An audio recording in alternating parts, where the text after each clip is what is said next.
Amém. Kadosh, Kadosh, Kadosh é o Senhor. Essa é uma expressão hebraica, Kadosh, que significa santo. Santo, santo, santo é o Senhor. O profeta Isaías expressa isso quando diante da revelação de Deus, e ele expressa dizendo que os anjos cantam continuamente, santo, santo, santo é o Senhor. Kadosh, Kadosh, Kadosh. Quando a gente fala a palavra santo, o que vem à sua mente? O que essa expressão santo e santidade gera na sua memória, onde você faz algumas pontes, alguns links, algumas reflexões a partir desta palavra santo? Pense um pouquinho. Se você escuta santo, o que no primeiro momento vem ao seu coração? Talvez para algumas pessoas, você não precisa dizer o que veio, mas para algumas pessoas, santo remete a uma experiência de perfeição. A gente diz essa pessoa é santa quando ela é perfeita, certinha, quando ela não erra, quando ela faz tudo certo, a gente diz, ele é santo, ela é santa, olha só. Às vezes até de tom pejorativo, uma santinha. A gente usa essa expressão. Algumas pessoas entendem santo e santidade como algo inalcançável, como um estágio de vida em que eu e você não podemos alcançar. Afinal, santo, santo, santo é Deus. Eu não posso ser santo, nem você santo, então nós não somos santos. E aí alguns pensam, santo é só Deus. Outros pensam que por conta de que só Deus é santo, e nós não somos, ou não podemos vivenciar a santidade, há uma distância muito grande, uma distância infinita entre Deus e o ser humano, entre Deus e nós. E por isso essa santidade não é vivenciada. Enfim, o que vem ao seu coração quando você escuta a palavra santo? No Antigo Testamento, as pessoas tinham uma compreensão, até porque o termo kadosh, além de significar santo, ele significa separado, separação. O povo judeu desenvolveu a espiritualidade de que, se Deus é santo, ele não pode entrar na nossa realidade pecadora. Se Deus é puro, ele não pode entrar em nossa impureza.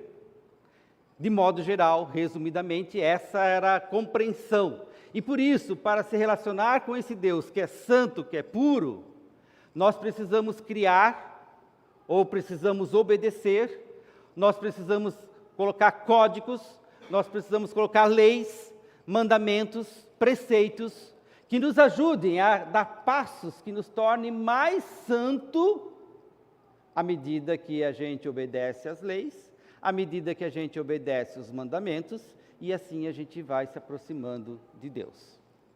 Até hoje, essa ideia ainda está presente no universo religioso, no universo cristão, especialmente no universo evangélico brasileiro. Muitas pessoas, elas ainda entendem que para se relacionar com Deus, elas precisam cumprir mandamentos, cumprir preceitos. E que ao cumprir esses mandamentos, esses preceitos, elas vão se tornando mais santas e se aproximando daquele que é totalmente santo e que não pode entrar na nossa realidade. Os mandamentos, os preceitos, eles têm os seus lugares, com certeza. Mas os judeus, além dos 10 mandamentos, que ainda nós temos como instruções, como princípios de vida, os judeus tinham 600 e poucos mandamentos, 600 e poucas leis, para serem seguidas e cumpridas, para que assim você pudesse viver mais essa santidade. Ou seja, até mesmo eles não conseguiam cumprir aquilo que eles entendiam e cada vez criavam novas leis. Ou seja, é uma espiritualidade extremamente legalista. Legalista no sentido de que elas precisam da lei para se relacionar com Deus, elas precisam da lei para se relacionar com o próximo, elas precisam da lei para se relacionar consigo mesmo, e tudo que está determinado normativamente pela lei é que você vai vivendo essa espiritualidade. Vocês conseguem entender isso? Essa era a realidade dos judeus, do Antigo Testamento, dos judeus, mas que ainda hoje a gente percebe muita gente legalista, muita gente que entende que para se relacionar com Deus, passa pelas leis. E aí eu digo para essas pessoas, então vá cumprir as 600 e poucas leis.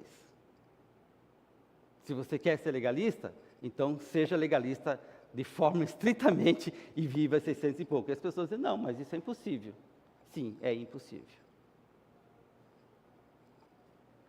Bom, então nós temos um impasse. Se é impossível, como nós podemos viver a santidade? Como nós podemos viver e nos relacionar com esse Deus que é Kadosh, Kadosh, Kadosh? Esse Deus que é santo, santo, santo. E aí o próprio Deus tem um caminho. O próprio Deus é que rompe, o próprio Deus é que toma a iniciativa de vir ao nosso encontro, porque se nós somos pecadores, impuros, e qualquer coisa que a gente faça não é suficiente para chegar a essa santidade, não é suficiente para dar degraus, mesmo que no nosso imaginário achemos que estamos a cada vez subindo um degrau, Deus precisa tomar a iniciativa, e Ele toma a iniciativa, não mais de nós subirmos até Ele, mas de um movimento contrário, dele descer até nós. O santo desce no mundo dos impuros. O puro se relaciona com os doentes. O santo com os pecadores. E essa é a grande loucura do Evangelho, e é o rompimento também de uma espiritualidade que era marcada pela lei, pelos mandamentos, pelo legalismo, agora para uma espiritualidade que é marcada pela graça. A graça de que nos aponta de que é Deus que toma a iniciativa, é Deus quem vem ao nosso encontro, Ele nos alcança, porque somente Ele pode fazer esse movimento de nos santificar. Então, meus queridos, percebam, a ideia de que muitas pessoas têm, de que santo é uma pessoa perfeita, santo é uma pessoa que ela se esforça para chegar a um nível de santidade e ser reconhecida, no Novo Testamento e em Jesus, essa santidade não é por aí, não é esse o caminho. Até porque essa santidade em que você quer ser santo para ser perfeito, e ao ser perfeito você percebe que está mais próximo de Deus, e se achar mais próximo de Deus, corre-se o risco de você se achar melhor e maior que os outros, afinal eu sou santo e você é pecador, eu estou no lugar santo e você está no lugar impuro. Isso em Jesus demonstra que esse caminho é o caminho do orgulho, é o caminho da vaidade, é o caminho que, na verdade, nos separa, ao invés de nos aproximar da própria realidade em que eu e você, como seres humanos, vivemos, na nossa imperfeição, nas nossas vulnerabilidades, nas nossas fraquezas. Por isso, Deus é que entra nas nossas fraquezas. É Deus que entra na nossa realidade. Quando Jesus disse para os fariseus que se achavam bons, legalistas, cumpridores da lei, Ele disse assim, eu não vim para os sãos.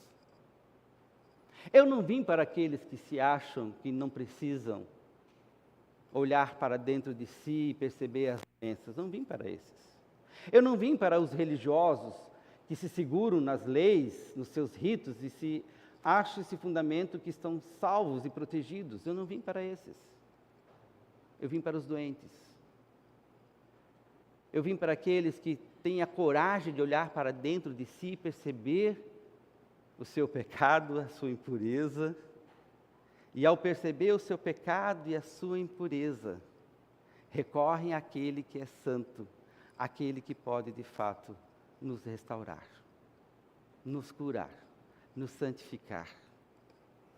E é interessante porque esse é o caminho de Jesus. Quando Jesus ele vai curar, por exemplo, os leprosos, a gente algumas vezes já falou que os leprosos eram um grupo de pessoas que não podiam ser tocados, porque ao tocar uma pessoa leprosa, a pessoa se contaminava, a lepra era passada, era contagiosa, então eu tocava, eu tinha que ficar agora também separado de outras pessoas, para que outras pessoas não fossem contagiadas.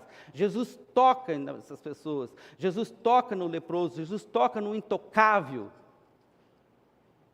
mas ele não fica impuro. Ele purifica o leproso. Percebo que é Deus nos purificando, é Deus entrando nas nossas doenças, nos nossos leprosários da alma, nas nossas situações de enfermidades, nas nossas loucuras humanas, nas nossas imperfeições. Ele entra não para nos condenar, mas para nos salvar, para nos purificar, para nos redimir, para nos dar uma experiência viva e pessoal com Ele. E essa experiência pessoal e viva com Ele, de alguma forma, é uma experiência de santificação. Então a pergunta que nós precisamos como cristãos fazer é: em Jesus, como a santidade de Deus se revela? Em Jesus, como eu e você somos santificados? De que maneira? Se não é mais pela lei, se não é mais pelo cumprimento dos mandamentos, se não é mais nessa subida das escadas, Jesus desceu até nós. Então, como é que a gente vive essa santidade? Como é que a gente experimenta essa santidade? E aí uma das palavras mais revolucionárias de Jesus e fortemente subversivas, no sentido de que elas nos transformam e viram o mundo de cabeça para baixo, são as palavras da bem-aventuranças. É o Sermão do Monte, onde ali Jesus vira o mundo de cabeça para baixo. E por que ele vira o mundo de cabeça para baixo? Porque nós estamos numa lógica do mundo. Nós vivemos numa lógica de sistema de que vale os fortes, vale os que têm poder, valem aqueles que são reconhecidos pelo nome, pelos seus recursos, aqueles que podem mandar. A gente tem toda uma lógica construída do nosso sistema em que a gente diz: esses valem mais, aqueles valem menos, e a gente usa critérios sociais, financeiros, status, culturais, para dizer quem vale mais e quem vale menos. E aí Jesus diz: não, essa é a lógica do mundo. Mas no reino os bem-aventurados são os que choram. No reino, os felizes são os mansos. No reino, os felizes são os humildes. No reino, os felizes, aquelas pessoas felizes, são os que encontraram sentido. E que, ao encontrarem sentido em Deus, mesmo quando são perseguidas, elas se mantêm nessa unidade com o próprio Deus. Então Jesus está dizendo, enquanto que a sociedade, a lógica da sociedade, a nossa lógica humana diz que para você ser feliz, você precisa conquistar, você precisa ter, você precisa, enfim, correr atrás, e tantas pessoas correndo, e a gente correndo toda hora atrás dessa felicidade, e parece que essa felicidade é inalcançável, porque você encontra, daqui a pouco você já perde, você atende, daqui a pouco você já não tem. E as pessoas buscam nesse vazio incansável, tentando preencher nas coisas, nessa lógica. Jesus vai dizer: olha, a felicidade está em você ser humilde.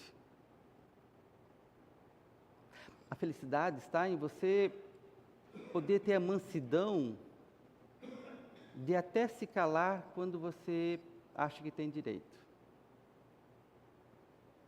A felicidade está na capacidade de você chorar com os que choram.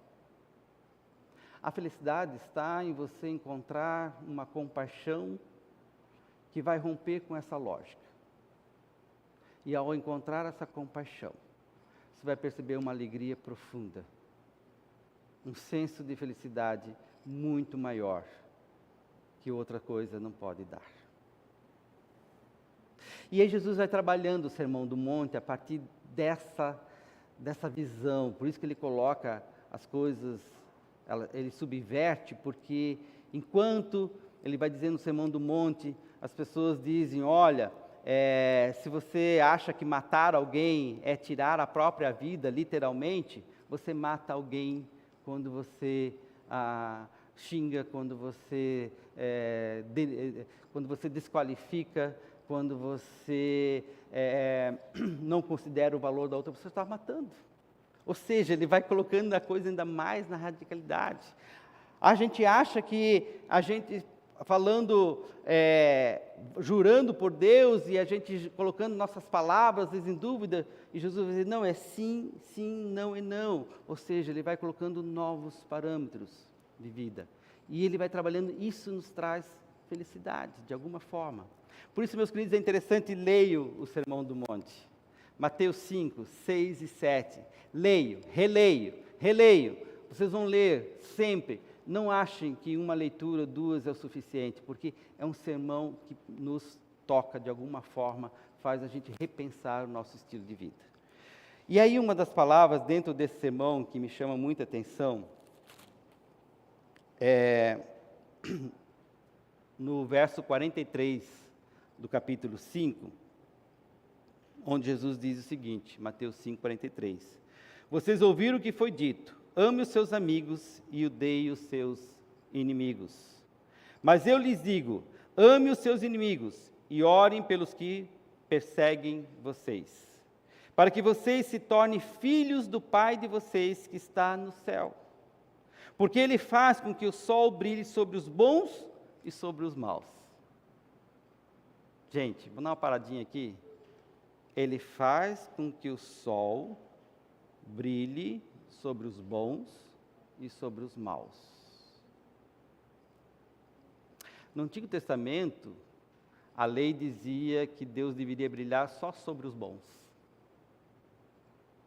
Que Deus deveria abençoar só os que cumprem a lei, só com quem os obedece. Era essa a relação. Aqui Jesus está dizendo, o sol brilha para todos. O sol brilha para todos. Isso é graça. Isso é graça. Essa é a santidade de Deus. Uma santidade que faz brilhar sobre todas as pessoas. Se você vai desfrutar, se você vai vivenciar esse brilho, esse sol, se você vai vivenciar essa bênção, é outra história, mas Deus, Ele faz brilhar sobre todos. O seu amor é estendido sobre todos. Deus não tem preferência de alguns em detrimento de outros. Deus não diz, eu vou abençoar esses e vou amaldiçoar aqueles. Isso é Antigo Testamento, não em Jesus. Se você pode até pegar alguns versículos do Antigo Testamento e querer justificar isso, vai encontrar, porque essa é a lógica dos judeus. Essa é a lógica que foi construída de uma espiritualidade marcada pela lei. Mas a espiritualidade marcada pela graça em Jesus Cristo, a bondade de Deus, a misericórdia de Deus é para todos. A morte de Jesus na cruz foi para todos, toda a humanidade, toda, sem distinção. Ah, mas pastor, e aquela gente ruim, aquele pessoal que faz maldade, para esse Jesus também morreu. Ah, mas para aqueles que não votam no mesmo candidato, para aqueles Jesus também morreu. Ah, mas para aqueles que vivem numa cultura totalmente diferente, outros deuses, para esses Jesus também morreu. A graça veio para todos. E quando a gente entende isso, e quando a gente percebe que essa é a santidade de Deus, uma santidade de bondade que se estende para toda a humanidade, aí a gente vai confiar menos na gente e mais naquele que tem o poder de salvar qualquer pessoa. Qualquer pessoa. Mas vejam bem, e dá chuvas tanto para os que fazem o bem, para os que fazem mal. Se vocês amam somente aqueles que o amam, por que esperam que Deus lhes dê alguma recompensa? Até os cobradores de impostos amam as pessoas que os amam. Se vocês falam somente com seus amigos, o que é que estão fazendo demais? Até os pagãos fazem isso. Ou seja, não precisa crer em Deus para você ser bom com seus amigos. Você não precisa crer em Deus para estar em família. Você não precisa crer em Deus para fazer o bem para as pessoas que você gosta. Isso é natural. A gente faz isso. Não precisa nem vir para a igreja, não precisa nem ler a Bíblia, não precisa nem ter conhecimento de Cristo. De modo geral, a pessoa vai fazer o bem para os seus, para aqueles que gostam. Para os seus familiares, para os seus amigos, para as pessoas que comungam o mesmo lugar, o mesmo espaço, as mesmas ideias, que concordam. Você não precisa de ser cristão, você não precisa do Espírito Santo para fazer isso. Isso é obra nossa, nós conseguimos amar as pessoas. Claro, a gente ama desde que elas nos amam. Claro, a gente cuida desde que elas nos cuidam. Claro, a gente ajuda desde que elas nos ajudem. Isso é fácil. Isso é relação de novo do mundo, é relação do nosso sistema. Isso qualquer um pode fazer, até os pagãos, até os que não creem. Agora veja o que Jesus diz.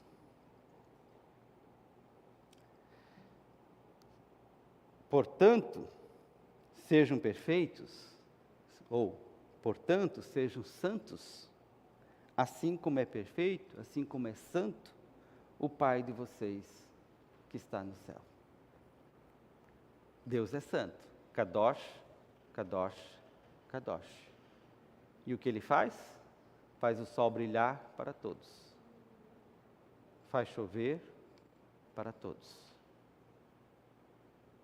Essa é a santidade de Deus. Não é mais uma santidade exclusiva, restrita, presa para alguns. É uma santidade para todos. E o que significa se eu quero viver a fé cristã? Se eu quero viver essa experiência do Evangelho? Se eu quero viver essa santidade? Significa, na prática, meus queridos, que a gente também precisa amar, a gente também precisa ajudar, a gente precisa também abençoar aquelas pessoas que a gente não gosta. A gente precisa fazer o bem, não só para quem faz o bem, para a gente. A gente precisa respeitar e amar aquelas pessoas que nós não gostamos, que nós não concordamos. Porque aqui está o diferencial, aqui está a santidade, aqui está o pulo do gato, aqui está algo diferente, aqui é que rompe, que é subversivo, que é transformador, que é libertador, que rompe esse sistema. Amar os amigos, amar a família, cuidar de quem já cuida, qualquer um faz. Eu quero ver eu e você amarmos e cuidarmos de pessoas que no primeiro momento para nós parece ser assim, intragável. Nós amarmos e perdoarmos pessoas que de alguma forma elas não são pesadas, não são difíceis. Porque a gente sempre olha o que o outro fez de ruim para nós, mas a gente nunca olha, ou pouco olha, o que a gente fez de ruim para o outro. E a santidade me faz olhar muito mais para dentro do meu coração do que no coração do outro. A santidade, a caminhar, o processo de santidade me faz muito mais eu perceber os meus pecados do que ficar apontando o pecado dos outros. E é isso que Jesus diz no Sermão do Monte. Enquanto uns ficam procurando os pecados dos outros, olha o pecado desse, olha o pecado daquele, onde ele foi, olha o lugar, não pode que isso, não pode aquilo. Legalismo, leis. E Jesus diz, olhe para o seu coração. Olha para a sua vida. Você está doente. Você é que precisa de um médico. Eu é que preciso de médico. Santidade é essa consciência. Nós precisamos de um médico. Nós precisamos de Cristo. E por que precisamos de Cristo? Porque eu não consigo perdoar os que me ofenderam. Eu não consigo amar muitas pessoas. Eu não consigo ajudar aqueles que eu considero que não são dignos de ajuda. Por isso eu preciso de Cristo. Eu preciso do Espírito Santo. Eu preciso daquele que me santifica. Eu preciso daquele que é santo. Porque esse Deus que é santo, Ele faz o que eu não posso fazer. Ele age além dos meus limites. Ele me leva a práticas e a experiência de vida que eu, por mim mesmo, não consigo produzir, mas que pelo poder dele, eu consigo. Pelo poder do Espírito, eu consigo amar e ter compaixão, até com aquelas pessoas mais difíceis. Isso é obra do Espírito Santo. Isso é santidade. Ser santo não é ser perfeito. Ser santo não é o cara ficar apontando os erros dos outros. Ser santo não é dizer que este ou aquele lugar é mais preferido de Deus. Ser santo não é estar aqui nessa igreja, nesse culto, e depois viver como se nada disso tivesse valor nenhum. Não. Ser santo é ter a compaixão e o coração de Deus. E o coração de Deus é um coração gracioso, aberto, que se doa, que se entrega, que ama, que prefere sofrer. Sofre por amor, sofre por perdoar, sofre por ajudar, mas prefere esse caminho do que o caminho do mundo, de tirar só vantagem em tudo. Que Deus abençoe. Amém. Queremos cantar o próximo.